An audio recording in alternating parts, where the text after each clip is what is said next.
শরীরের সুস্থতা কত বড় দয়া, যে চলতে পারে না তাকে জিজ্ঞাসা করলে বোঝা যাবে। যে হাত পা নড়াতে পারে না তাকে জিজ্ঞাসা করলে বোঝা যাবে।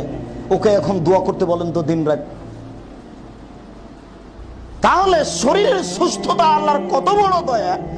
আমি আল্লাহ দিয়েছিলাম যে তুমি এখন একটু জিকির আজকার করো, তাতে তো তুমি দোকানে আড্ডা পিটে টিভি দেখে কাটিয়েছো, এখন বেকায়দায় পড়ে আমাকে কি বলতে চাচ্ছ? সাহাত আল ফারাক, অবসর।